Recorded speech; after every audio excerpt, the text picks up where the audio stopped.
New images authenticated by U.S. investigators show trucks chasing, then surrounding a white van just minutes before gunmen opened fire on 4 Americans inside. Shaheed Woodard and Zindell Brown killed, along with an innocent bystander struck by a stray bullet. Eric Williams wounded. Latavia Washington McGee, traveling to Mexico for a medical procedure, wasn't hit during the attack. She watched them die. We now know. Good morning, America! Mexico, here we come. Initially, 5 people were inside the van as it left South Carolina for Matamoros. Cheryl Lawrence says she didn't have documents necessary to cross the border and that friends planned to drop McGee off for the cosmetic procedure, then come straight back to their motel. She says she called police when they didn't return. And happy Saturday, and welcome to The Deal. I'm your host, Ed Clark. It is Saturday, March 11, 2023. We're so happy you took the time to join us. If you're joining us via one of our podcast platforms, Spotify, Stitcher, Google Podcasts, you name it, Apple Podcasts, please tell people about us and subscribe. Or you can be watching us on video on Facebook, on YouTube, at our website, thedealwithedclark.com, and plenty of other places as well. We got a whole bunch to talk about today. As you saw in the lead-in, we want to talk about the tragic kidnapping and killing of 2 American citizens in Mexico, Zindell Brown and Shaheed Woodard. They were along with Eric Williams and Latavia McGee from South Carolina. They were there for Latavia to have a procedure. And they were kidnapped and 2 of them killed. Appears to be mistaken identity, and we want to talk about that and a whole bunch more. But first, let's welcome Val Atkinson. Hey, Val, welcome back to The Deal. Hello, Ed. How are you? Good to be here. Well, Val, I was trying to process this whole story about these folks. Miss McGee decides she wanted to have a procedure. It's cheaper in Mexico. She figures they just drive over the border and, it'll be innocuous. They stayed in a hotel that's literally just miles away, on the American side in Brownsville. And as soon as they cross the border, they're accosted by a group of, it looks like cartel members who either mistook them for being involved in human trafficking or drugs, either one. But now 2 Americans are dead. And some of the talk, Val, has been, particularly from the Republicans, they're talking about just going out there and letting America cross the border to deal with people in somebody else's sovereign country. Usually that means something called, I think it's war, right? That when you cross the border to somebody else's country and start killing people. So first, let's back up. Talk to me about what you know about the story, and then second, what about this response from the right? And I got a lot more to say about it. Well, something that we really need to be aware of is the fact that a lot of Americans don't feel that they are getting all that they could get or should get out of our medical and healthcare system. And sometimes they go out and they find other places to do it. There's a group of people, Ed, and you and I are not among them, that are surprised that any American would go to some other country to get health care when we're supposed to be the best of everything, have all of the best of everything. And like I say, you and I are not surprised about that because medical care, drug prices, and a lot of other things are substantially cheaper across the border. And Americans are finding out about that, and they're going to have that done.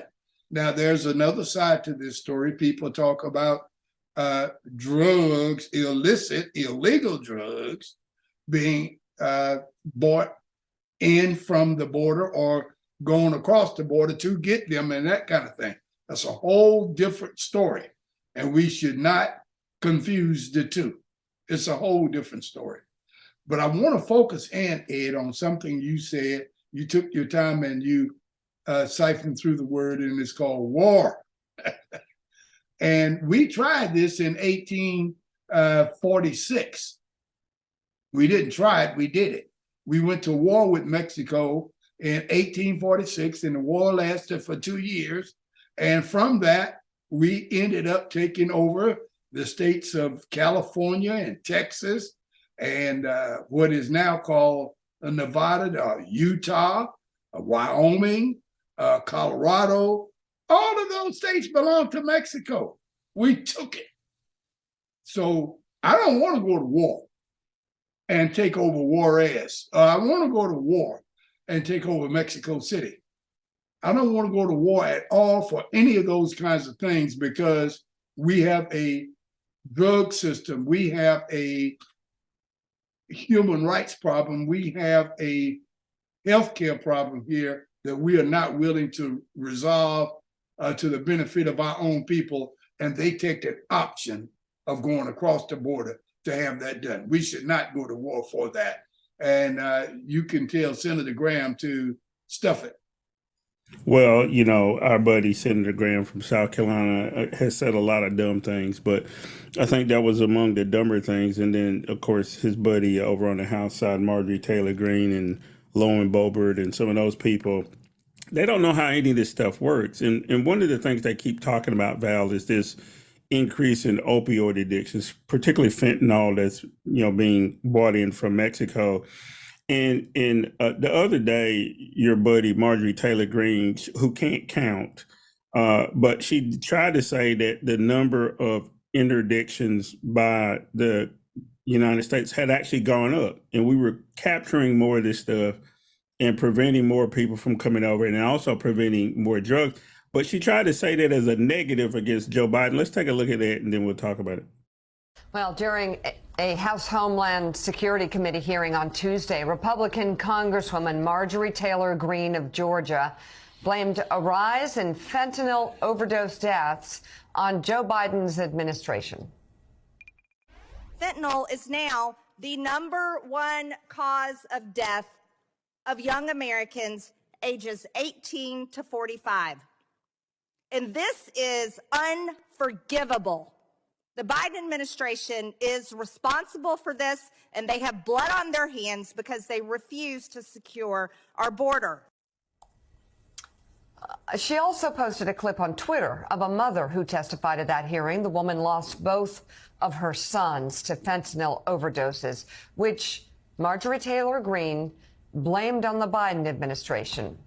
Their deaths are, of course, tragic. But we will now fact-check Congresswoman Greene's timeline. Both men she referred to died in 2020 during the Trump administration. CNN reporter Daniel Dale reached out to Greene's office about that error. Dale posted on Twitter that Greene's spokesman responded with expletives. You can see it on the screen. Huh. And still ahead. No. So Val, clearly she's an idiot. And I can say that as an expert idiot detector.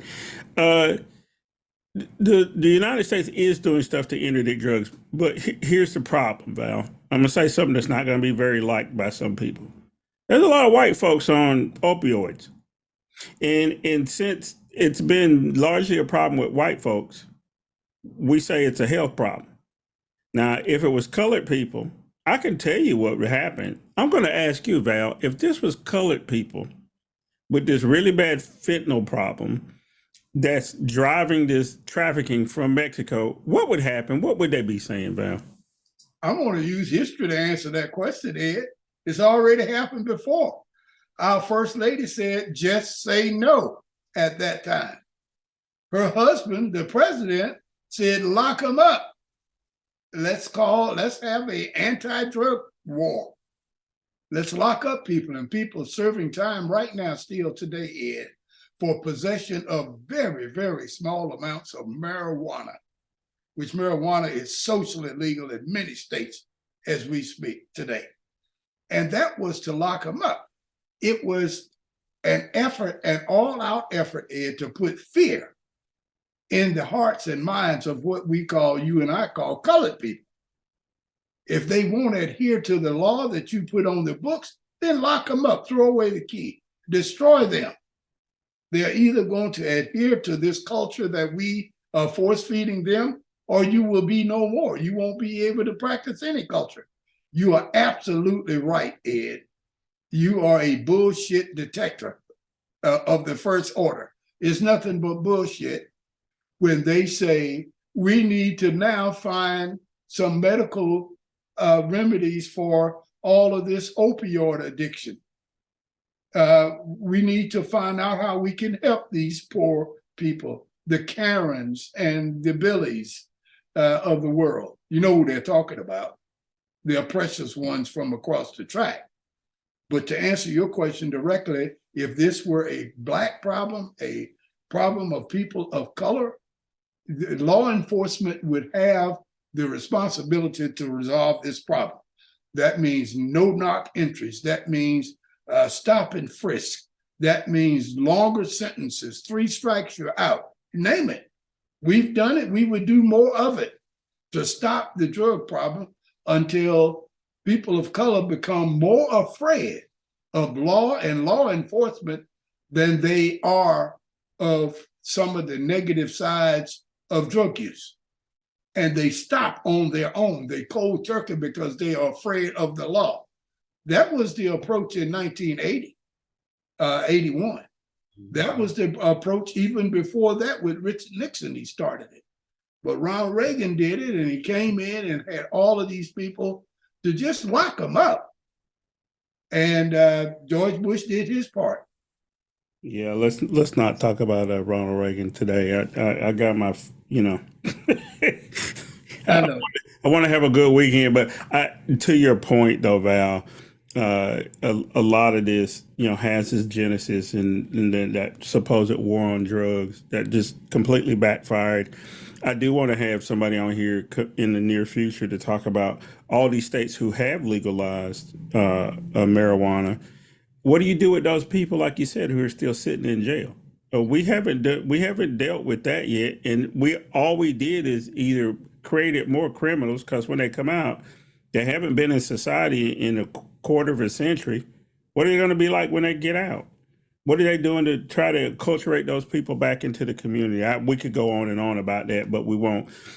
I want to remind you, you're watching or listening to The Deal with Ed Clark. That's Val Atkinson. We're talking about the tragic death of Zendale Brown and Shaheed Woodard, who had gone to Mexico. And I can't forget Miss Arle Pablo, who was just walking down the street, who ended up being killed as well. If you feel up to it, if you go to GoFundMe, both the Woodard family and the Brown family have GoFundMes. I rarely, Val, recommend going, GoFundMe a lot. But for these two cases, for this to be such a big national story, I went out there just a few minutes before we started recording, and the numbers are really low in terms of people who've made donations. But I think in this case, I'm going to recommend that you go to GoFundMe and look at those 2 pages and consider giving, and there'll be a link down here below that you can get the website to go to. Let's switch gears, Val. I know you were very sad most of the week when I talked to you earlier. Mitch McConnell had fallen, and I know you sent flowers and cards and all that stuff because you're very concerned about Mitch McConnell. But because you had some good things to say about him, let's take a look at this video, and we'll talk about why you were so concerned about Mitch this week. They were peaceful, they were orderly and meek. These were not insurrectionists, they were sightseers. With regard to the presentation on Fox News last night, I want to associate myself entirely with the opinion of the chief of the Capitol Police. It was a mistake, in my view, for Fox News to depict this in a way that's completely at variance with what our chief law enforcement official here at the Capitol thinks. So that's your running buddy, Mitch McConnell. He said that Tucker Carlson, and Fox News were completely wrong in trying to say that the 1-6 just people visiting the Capitol. Your speaker, Mr. McCarthy, gave footage to Tucker Carlson so he could cherry pick, and some of the footage he cherry picked was of some people who came in, before all the fracas started. Val, talk to me about this whole revelation that Fox News, one, knew that Trump had lost, two, promoted all kind of conspiracies that may have pushed these people to come to D.C. for 1/6. And then finally, their comeuppance. It looks like, they're going to lose whatever suit there is, and it's multi-billions of dollars. And Rupert Murdoch probably will end up stepping down from Fox. And his son, Lachlan Murdoch, who seems to be a little more rational, is even criticizing some of the stuff that his father did. Will all these revelations help balance things back out? I know it won't, because news has turned into a business, but at least that right-wing echo chamber, will this have any effect on it? It's going to have an effect, Ed, but it's not the one that most people want. We know that in business, if you run one organization out of business, others are looking at that and they see a void. And they want to become, in this case, the new Fox. And they'll do it as long as they can and make as much money as they can. When they get run out, it'll be somebody else. We need some structural, organizational, judicial, legislative changes to really control what Fox has done to this nation. Gaslighting, don't even start talking about what they've done. They've put the dollar so high on their list, they could care less about the truth. I would start, Ed, with changing the FCC. And because the FCC is the organization that controls people and things and groups like Fox. And it denies or allows for the certification of an entity like Fox, because it gives them a license to broadcast. That's where you've got to start. If the FCC is not going to do their job, we need to change how FCC operates. And that's the problem, because Fox is about nothing but making money. And they found a sugar hole, a honey hole in right-wing MAGA ideology. And they found out that there are people who will tune in. If you talk anything about pro-Trump, pro-MAGA, they'll tune in and listen to your commercials. That's problematic.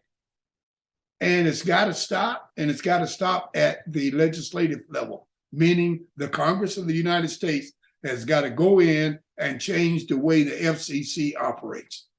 Yeah, it most certainly does, Val, because, they have gotten away with murder, literally. And fomenting insurrection is not the way you want to run your business.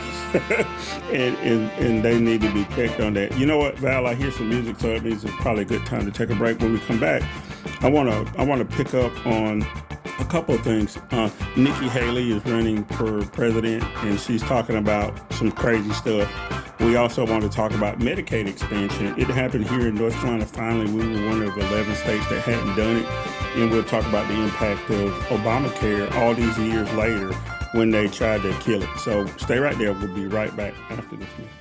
I've got 60 seconds to convince you that diabetes is a national epidemic you can't ignore. Every 8 seconds, a baby is born in America. That's 10,800 newborns today alone. But also today, 4,100 people will be diagnosed with diabetes. 356 will undergo an amputation. 159 will hear they have end-stage kidney disease. 34 million of us have diabetes right now. That's 1 in 10. 30 seconds left. 88 million of us have prediabetes. That's 1 in 3. And once diagnosed, you'll spend twice as much on healthcare costs as your undiagnosed neighbor. And then there's this. New diagnosed cases of type 1 and type 2 diabetes have increased significantly among U.S. youth. That's one in countless trends that we as a country must step up to stop. So here are 3 steps we can take right before someone says, time's up. Ambassador, as you know, President Trump has said, and he's running against you for the nomination, that it's a big mistake for Republicans to even consider doing anything with Social Security and Medicare, Medicaid, that is going to guarantee defeat. I'm paraphrasing here. What do you say to that? We have to be realistic. It is unrealistic to say you're not going to touch entitlements. The thing is, you don't have to touch it for seniors and anybody near retirement. You're talking about the new generation, like my kids coming up. You're talking about that. You've got to start thinking 10, 20, 30 years out. We can't just think about one presidential election. And we've got bigger issues, so we've got to start making bigger solutions for these problems. You said. And welcome back to our second segment of the deal. I'm your host, Ed Clark. That's Val Atkinson. We've been talking about a lot of stuff. We started off talking about the tragic murders of Zendale Brown and Shaheed Woodard. Again, if you want to contribute to helping those families, go look at the GoFundMe page. I think it's worth that's one that is worth taking a look at. We also talked about Val's friend Mitch McConnell in his fall last week, but more precisely about the 1-6, how Fox is now being caught up in their lies and is probably finally coming home to roost. In the lead-in, coming back in, Val, we saw a clip about Nikki Haley. She's running for president.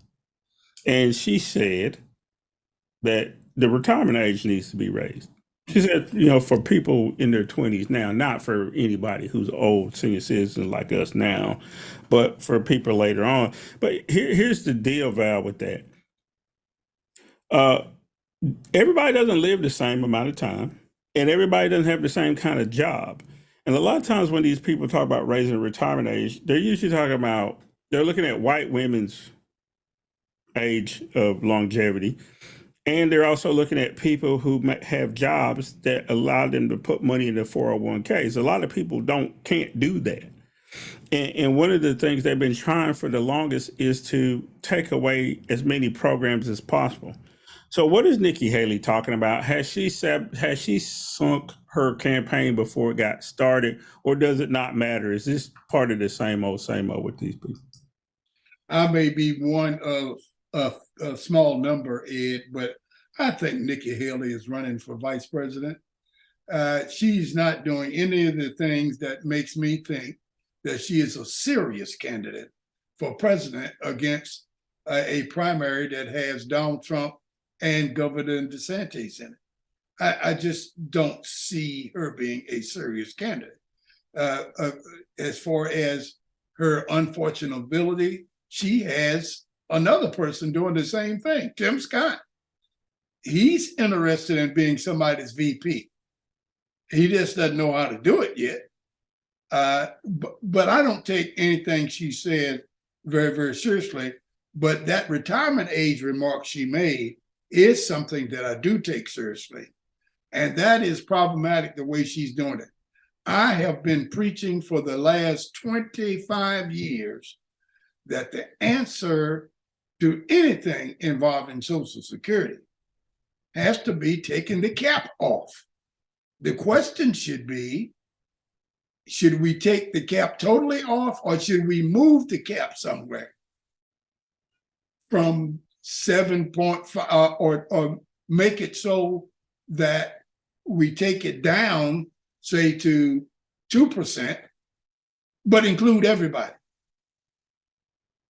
everything that you make.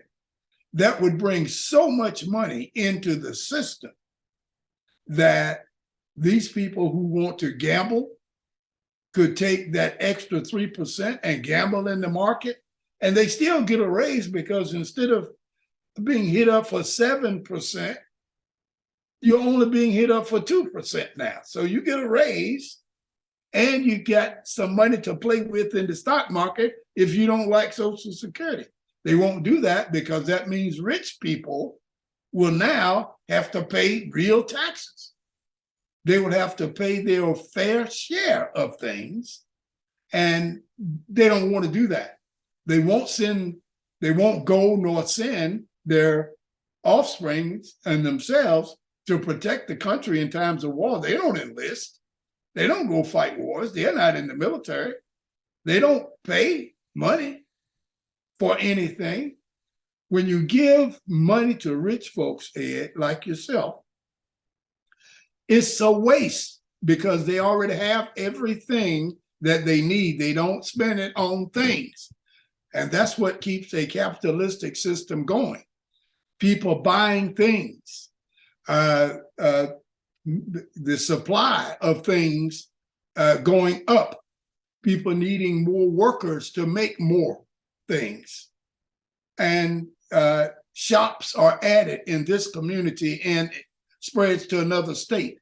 That's what keeps the economy going. But if you give all of the money to people who are not going to spend it, they're going to do one thing with it, gamble. They're going to take it straight to Wall Street and gamble with it. It's the only thing they do with it. And that hurts the community. Next thing you know, you got the feds in trying to regulate things. I know we're going to talk about that later. Yeah, most definitely. So I do want to expand on one other thing. You know, you were talking about the cap on how much people contribute into Medicare and other programs. Like you said, rich people, once they hit a certain income level, they don't have to contribute anything else. What the hell is that? Why the hell have we not addressed that? I know I've been dealing with you, Val, for over a quarter of a century, and you've been saying it ever since I've known you. And I've looked into it as well. Now, a lot of people don't know what we're talking about because they don't make that much money. They pay the whole portion of their salary, the 7%, say into something like Medicare, where there's other people who paid nothing once they get beyond a certain level, as if they're a person that you know, somebody making $500, $600, $1 million, they're paying the same thing that somebody makes $160,000. That's where the rubber hits the road. And I don't know why we can't have these kind of discussions. Instead, we're going to talk about raising the age. What you want me to continue to work till I'm 72? Shoot, I'm struggling right now. I'm right here at 60. You know, to think that I would have to work 12, 13, 14 more years. Who needs that when we don't have a good healthcare system? We've already alluded to that already, and we'll talk more about healthcare in just a minute here. So Val, I get your point. And the other thing about Nikki Haley running for vice president, clearly that's what she's doing. I mean, the Republicans, they're so cynical. I mean, right now, Donald Trump's still hanging on as being the number one contender, you know, for the nomination. And then you still got Republicans who can't say out of their mouth that they won't vote for him if he's not, you know, if he ends up being the nominee. They're still going to support him. I've heard that over and over again. And then, you know, that's notwithstanding his legal problems. You know, as of last night, Val, I heard that New York was probably moving towards indictment or whatever, but on the charge related to the Stormy Daniels and the campaign finance. Clearly he's guilty. You know why? Michael Cohen's already been in prison. So you mean to tell me that subject number one that was in the indictment, who was Donald Trump, who was ultimately responsible for giving the money to Stormy Daniels, doesn't go to jail, but Michael Cohen goes to jail? What kind of nonsense is that? So I think Donald Trump, they used to say Ronald Reagan was the Teflon president. Not no more. Donald Trump is definitely the Teflon president. If we haven't had one, he is it. So let's put that to bed, Val. And I want to talk about health care, and specifically Medicaid health care. And North Carolina was one of 11 states that didn't expand Medicaid. Let's look at this clip and then we'll talk about it. Well, after years of debate, North Carolina lawmakers have finally agreed to expand Medicaid. Now, before we jump into the details, a quick explainer. Medicaid is a joint federal and state program. It offers health coverage to some with limited income. North Carolina is one of just 11 holdouts across the country. Under the expansion, the federal government would cover 90% of Medicaid patient costs. Officials add the state would get nearly $2 billion. That's through another pandemic relief package for states who hadn't taken the expansion. But there's three takeaways here. Potentially 600,000 people in North Carolina could receive this benefit. Plus, hospital systems across the state would see more than $3 billion in reimbursements. That should specifically help rural hospitals that are otherwise in danger of closing. But as for when we'll see the impact of the decision, that won't happen until early summer. And that's if the law is approved this spring. So, Val, the whole Obama administration, all during the first term of the orange guy, the Republicans, we got to get rid of Obamacare. It stinks. More people are on Obamacare in poor states than anywhere, Republican states, same thing. All right, they're synonymous.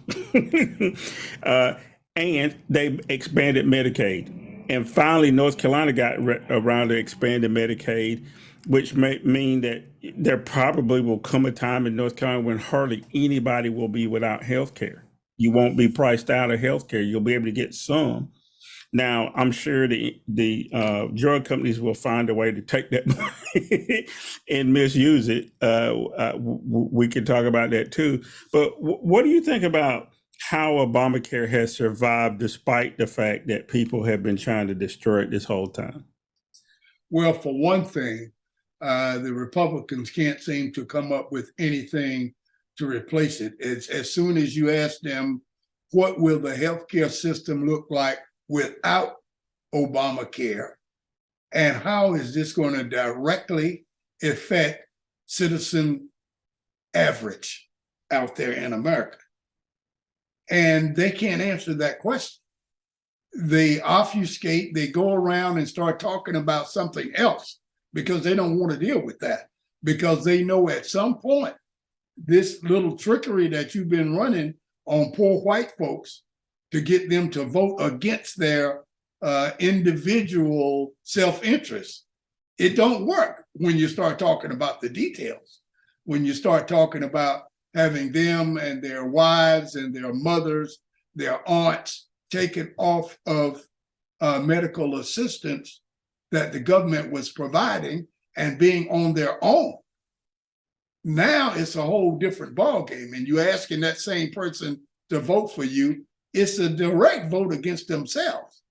And they are having problems with that now because people are not getting more stupid. They are becoming a little bit more intelligent. They're finding out how things are working. Republicans are having a hard time trying to sell that, Ed. And I'm glad that they are. North Carolina is finally coming around saying that, okay, we are going to talk about some things that people have been wanting us to talk about. They have read the tea leaves, Ed.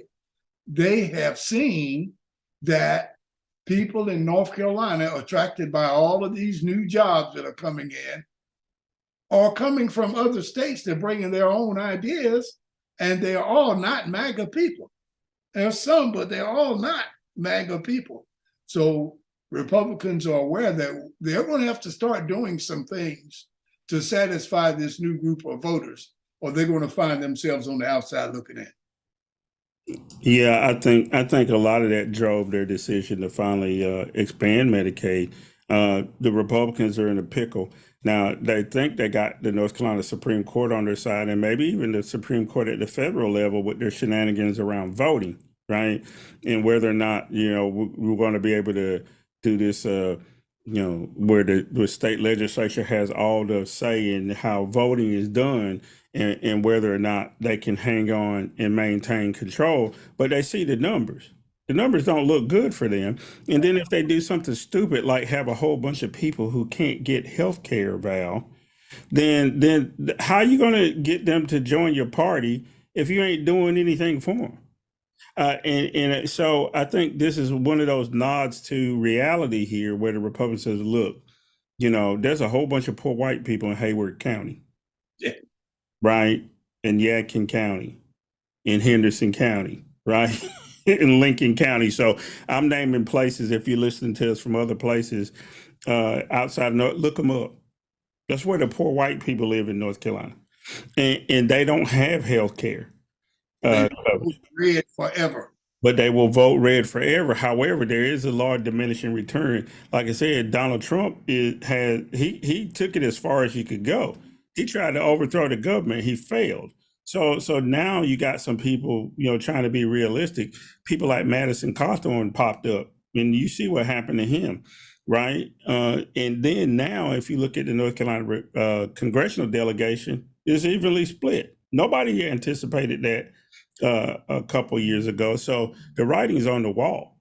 And so something's got to give, and I think they gave a little bit on the Medicaid expansion valve, and there'll be more to be said about that in the coming months. I want to remind you, you were listening to or watching The Deal. I'm Ed Clark. That's Val Atkinson.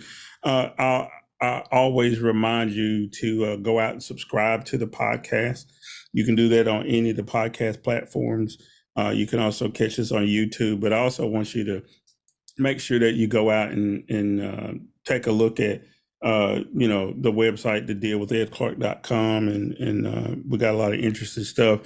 Also, as a programming note, I do a little program called Connections on Foxy 107, 104 with Sherelle James. I used to do it with this dude named Val Atkinson, but he got lazy and decided not to do it anymore. So he retired from the program. So you can catch us on Sunday mornings on Foxy 107 on Connections.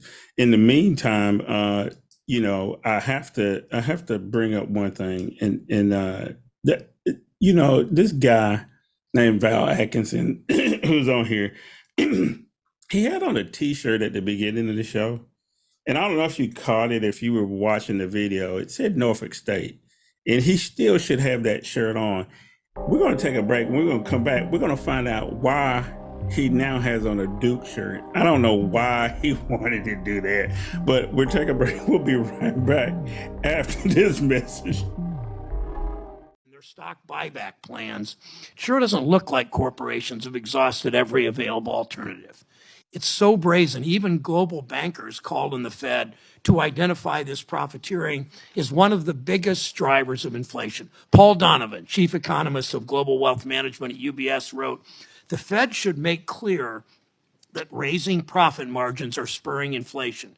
Companies have passed higher costs on to consumers, but they've also taken advantage of circumstances to expand profit margins. The broadening of inflation beyond commodity prices is more profit margin expansion than wage cost pressures." Think about that.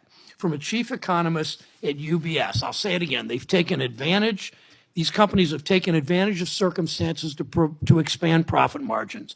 The broadening of inflation beyond commodity prices is more profit margin expansion than wage cost pressures, unquote. Understandably, the Fed can't force corporations to change their ways or rewrite the Wall Street business model on its own, but the Fed can talk about it. High interest rates, falling wages, increasing unemployment are all hallmarks of failed policies that end up helping Wall Street, the largest corporations in the country, the wealthiest people in the country. Because let's be clear what we're talking about when people use the economic speak that can cloud this conversation. Cooling the economy means laying off workers. Lowering demand means workers get fewer raises. Of course, there are times when the Fed must act. We can't allow inflation to become entrenched. We've seen encouraging trends that isn't happening. And there are other ways we can bring prices down instead of lowering demand. Again, making people poor, laying people off, denying worker raises. We can speed up and strengthen our supply chains. We can bring critical manufacturing back to the U.S.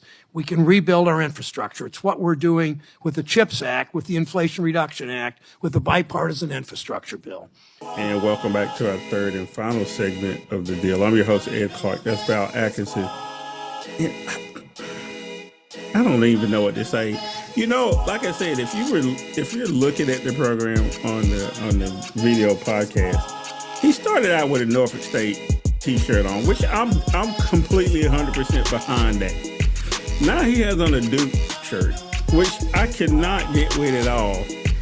If you don't know, Val Atkinson is a Norfolk State alum, and I'm all for that. And Norfolk State is playing Howard University, my dad's alma mater, today for the MEAC championship. Norfolk State beat North Carolina Central in overtime last night, which was a very thrilling game. There was a couple other games on. Carolina played somebody, I don't know, but they didn't win, so whatever. But Duke beat the number one seed in the ACC tournament, Miami. and which I thought was a really good game. They played a nice, complete ball game. I was afraid that Duke was going to start turning over the ball or something, get panicked at the end. But, because they got a lot of young guys, but they held their own and they did well. So, Val, tell me this. Norfolk State, are they going to beat Howard? And then will Duke be the ACC champion? And how far will they get in the NCAA? Well, for my Spartan buddies down there, up there in Norfolk, at Norfolk State, I'm sorry to bring you not good news. It's going to be tough. Howard's got a good team. I always love to be a fan, to root for a particular team, but at the same time, be realistic enough to know what the lay of the land really is and who has a chance to do what. And I'm pulling for Norfolk State against Howard, but if you made me bet the mortgage payment, I would have to go with Howard. Now, having said that, I got to talk about my Dukies here. We're lucky to be this far. Tonight, it's going to be a challenge because Virginia makes you play that slow down, crazy defensive game. And if you get impatient while you're playing them, you do make a lot of turnovers. But if you play their game, that's where they want you and you got problems. So we'll see how Duke does. The good thing about it is Duke only lost by 7 when they played Virginia the first time at Virginia. And Filipowski did not score at all, got 0 points. So taking those things in consideration, and it was before the talk that the team had a players only meeting after the first Miami loss. All of this was before that. So now what's going to happen is Virginia is going to see a much different Duke team than they saw when they beat them by 7 the first time. I'm picking Duke to win.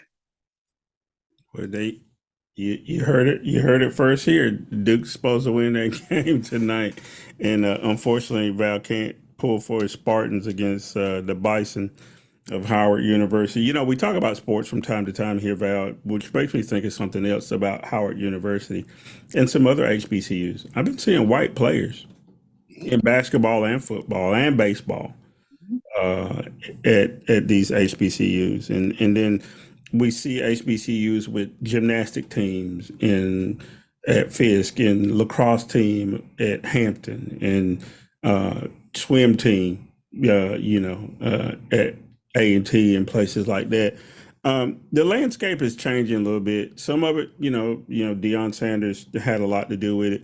But it made me think of something. We didn't talk about it in the pre-meeting for the show, but it made me think about Deion Sanders this week. I don't know if you saw the comment when he said that he went after players who were on defense, who were on free lunch or reduced lunch.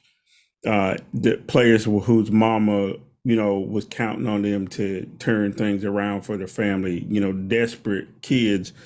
And then there were two or three other white, folks there on the panel, and they were just chuckling and howling with laughter. And it made me feel a bit uncomfortable, Val, because I was like, well, clearly all these kids are hoping that this would make their life better. That's what college is supposed to be about. It's not about going to the pros or whatever. Why didn't he say he was looking for a kid who, wanted an education and learn how to be a scientist or an astronaut or whatever else, how does it make you feel in seeing the landscape, particularly in HBCUs now with white students participating in the sports? And then also something like the comment that Deion made. I mean, what does it make you feel? Well, having attended and taught at both HBCU and PWIs, I think that white folks, some white students, are taking advantage of the diversity positions that certain universities have and the numbers game, and they're getting a free education. There are a lot of institutions, HBCUs out there that want to have a certain percentage of non-Black people so that their diversity quotient can go up. And people are taking advantage of it. And the best way to do that is to go get a basketball or football, some kind of sports scholarship to go. And when I was teaching at North Carolina Central University, I had a few of these guys in my class. They were pretty good students, but now we're talking about it getting down to the individual level. So they were there, they played their role. They did well in class, the ones that I saw. They didn't do too well on the field, on the court, but they were there not to help to win a national championship, but to increase their percentages as far as diversity was concerned. So they did their role. They did their job as far as that's concerned. And now we're seeing even more. This goes way, way back to the 70s, Ed, when they used to have something called the Whitney M. Young Classic that was played at Shea Stadium in New York City. Way, way back now. In the early 70s, where Grambling would play against another HBCU football team for a fundraiser. And the year I went, I think it was 1974, Grambling was playing Norfolk State, obviously.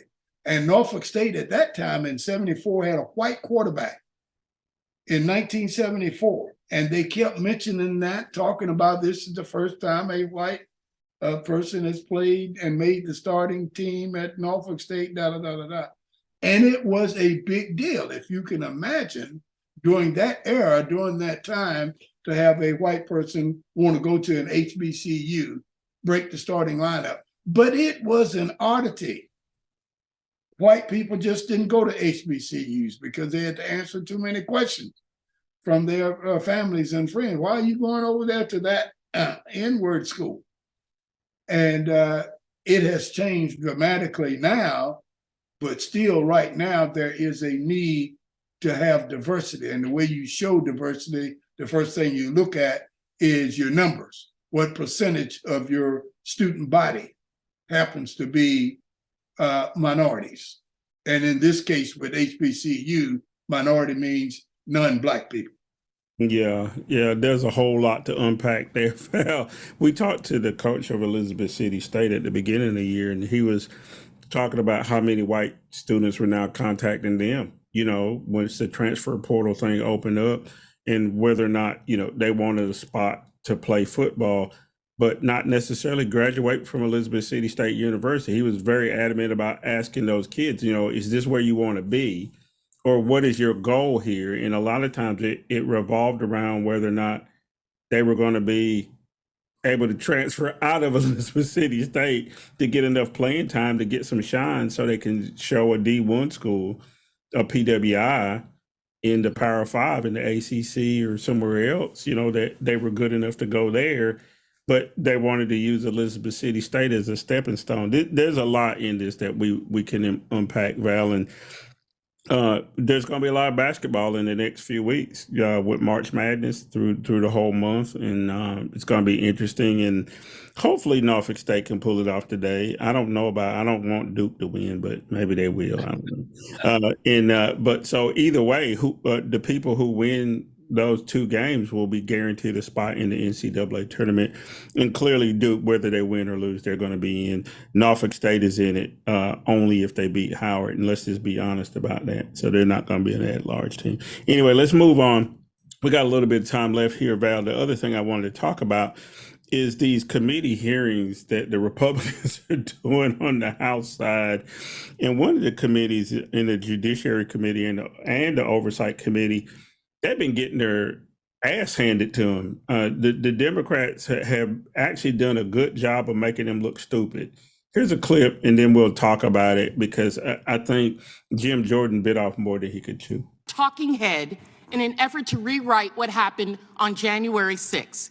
This is a new Republican playbook, apparently. Mr. Risk Chairman, American safety and security to score political points. The gentlelady's words should be struck. We do not accuse witnesses of threatening others. That is out of line and outside the rules of this committee. That, and I can have an opinion. You don't get to determine what's struck down. Well, you do get an opening statement, and it's and about, so let it's me about finish. over. Reports, quote, critics say the committee has been too slow to staff up, insufficiently aggressive in issuing subpoenas for interviews and testimony, and lacking in substance. Jordan defended his committee's work to the Post and pointed to the number of subpoenas it has issued. But his colleague on the Judiciary Committee, Congressman Eric Swalwell, had some choice words about Congressman Jordan, asking anyone to comply with a subpoena. So we're going to haul witnesses in here today and claim that they did not comply with subpoenas or requests. And that request is so rich because it's coming from a chairman who himself did not comply with the January 6 committee's request. So May 31, you see a letter sent to then Representative Jordan asking that he honor his subpoena. He was asked over and over and over, you were a witness to a crime. You were a witness to the greatest crime ever committed with the most criminals ever indicted in America.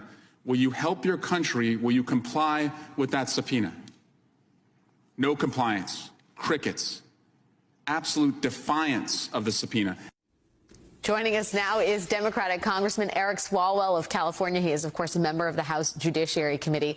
Congressman Swalwell, thank you for being here, and thank you for using the term crickets in an actual House testimony. I do have to ask you, and this is not a rhetorical question, do you think that Jim Jordan understands the hypocrisy here to issue these subpoenas when he himself did not comply with the subpoena and be outraged about the lack of people showing up for his subpoenas? Not at all. It is completely lost on him, Alex. And in fact, the Department of Justice showed up and they were willing to do what he was not willing to do. And they raised their right hand, gave testimony, cooperated. It wasn't so hard. And he, though, still remains out of compliance and not willing to honor his oath and give testimony about a crime that he witnessed. So Val, Representative Swalwell just went all up in Jim Jordan and the Republicans on the committee, saying that, you know, they have no reason to hold these committee meetings. There's no woke culture in government, right? There's been no plan by Democrats, especially Joe Biden, to wokeify the government, and a lot of the stuff that they brought up was actually happening under the Trump administration. Like, for example, calling Twitter and asking Twitter not to say bad things about him, right? And anybody who said anything bad about Donald Trump, then they would get censored on Twitter. Not just hiding the Hunter Biden story, which they thought I really think they thought American people would be like, oh, that's so horrible, Hunter Biden's laptop. And it's turned out to be a complete dud, Val. Have you watched any of those committee hearings or at least seen some of the clips? And what do you think about what they're trying to do? Well, I haven't watched a lot of the committee hearings, but I've been reading some of the summaries about those hearings, Ed. And the sad truth is, they don't have anything else to do. These people who are elected to Congress on that side of the house over there, they didn't run on issues. They didn't run on their positions on helping life become better for the average American. They ran on an anti-democratic, big D, Democratic Party initiative. They ran on the idea that Democrats are bad, so vote for me and I'll do everything I can to make you proud of being an American. And now they're in office. The dog has caught the car and they're trying to figure out, what do I do now? These guys don't even have the acumen to know how to go through the protocol and procedures for what you're supposed to be doing as a member of Congress. How do you do that? How do you set motions? They don't know anything. All they know is they're not a Democrat. They don't believe in wokeism. and they love MAGA and Donald Trump. That is so sad. And I just can't wait until we get through this era of our federal government, Ed, so we can get back to quote unquote normal. It's bad. I don't expect anything out of these guys, to answer your question, more than what they're doing right now.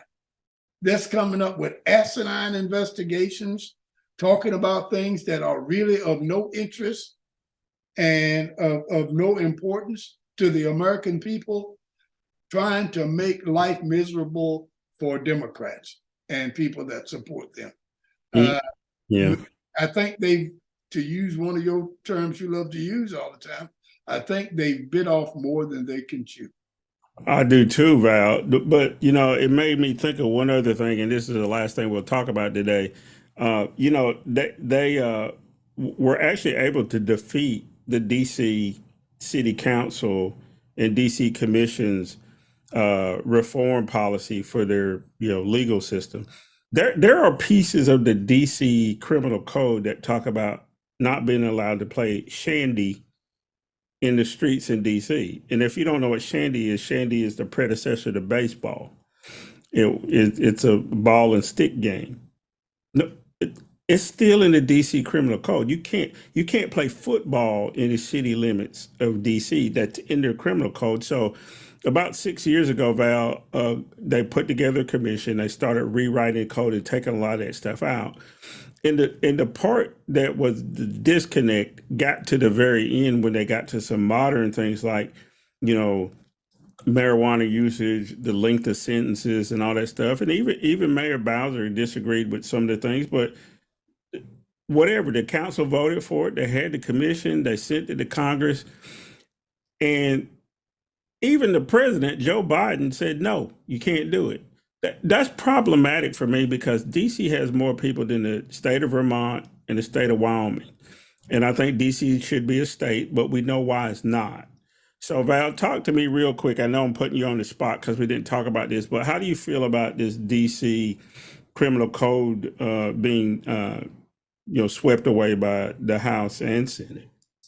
Well, it was first passed by the council. Then it was vetoed by the mayor, in which Biden agrees with the mayor here, and the Congress of the United States, which has ultimate authority over whatever DC does, agree as well. So you have the President of the United States, the mayor of DC, and the Congress of the United States. I don't know how they did it, but they all on the same side here against the council for the DC government. I think the way to resolve this is what you just touched on, Ed. We need to open the whole conversation again about DC statehood. That resolves it for all time, as Lincoln used to say about the 13th Amendment. It resolves all things for all times. We've got to take a look at why we're not doing that and get rid of it and put people out there that can have, DC can have one House of Representative person, a congressperson, and 2 U.S. senators. They need to have that. That would change everything, I know. But that's the answer. And until we get that House of Representatives on the federal level and the U.S. Senate will continue to decide how the people of the District of Columbia lives their lives. And you can go out as a DC resident and vote for your town council all you want, vote for your mayor, but it doesn't matter because people that are sitting there that don't live in DC, and when I say don't live in DC, I mean before they came to Congress, while they're in Congress now, they don't live in DC. They live in either Maryland or Virginia suburb. But the thing about it is that they're the one that's going to be deciding what life is about for people who really live there. So you don't have representation that's equal to your vote. We just passed the 23rd Amendment not too long ago to let people even vote for the president of the United States. So we've got to bring the citizens of DC all the way up to complete citizenship and give them statehood and make them the 51st state. Yeah, I agree with that wholeheartedly, not just because I used to live in D.C., but because I believe that's the right thing to do. Again, there are plenty of states, North Dakota, South Dakota, Wyoming, Vermont, I already mentioned, that have around the same population as the city of D.C. And they have one representative, Alaska. They have one representative, but they have two senators. So they have an inordinate amount of influence over what happens in the world. And what clearly is the problem right now, because in the last House, in the last Congress, the House passed a bill for DC statehood. Of course, there wasn't enough votes in the Senate to get it passed because it would be under the filibuster rules. And all you got to do is get up there and start talking. And the Democrats weren't even willing to waive the filibuster for that. I'm getting sick of them on some of this stuff, but I can't change the world in one day. So we'll have to leave that for the next time. I actually will be in DC this week for a few days. Every time I go there, I'm just like, this makes no sense. It's either incorporate it into the state of Maryland or make it its own state, one or the other. And I know, there was some rationale back in 1790s, but we're not in the 1790s. We're in the 2020s. And we need to do something about it. Hey, Val, before we run out of time, you know what I got to do? I got to ask you, what do we got to look forward to? What are you up to? Anything we need to know about? Well, I don't know if we were on the last time that I made a prediction about how my little boys would be doing in their basketball track. But since we've been on the last time, Ed, we played for and won the championship of the city of Cary, North Carolina. And it was a wonderful game, ended in a 1-point victory, but it could have been a 12-point victory or a 20-point victory. It didn't matter. Our name is in it there in the logs of the sports history of Cary, North Carolina as being the champion. We started off with 20 teams, and we ended up with one, and that was us. And the kids, they did a great job. I mean, wonderful job. In spite of the coach, they still managed to put together a winner. So I want to take my hat off to them. I had to say something about them. I can't wait until November, Ed, when it starts all over again. I hear you, and congratulations. Like I said, that should qualify you to be the coach at Duke. I don't know why. I don't know why they haven't offered you a contract with Shire. Val Atkinson, Cary Parks and Rec, Coach of the Year. Anyway, folks, we wasted an hour of your time. We hope you get something out of these programs. Please share it with other folks and get other folks involved. You can go to thedealwithedclark.com to get more stuff. You can always catch me on Connections. So check out the website. Check out all the supporters that we have. King's Pepper and other companies that we've had on the program, and patronize them if you can. In the meantime, go out and do something good for somebody today and join us next weekend for another edition of The Deal. All right, bye.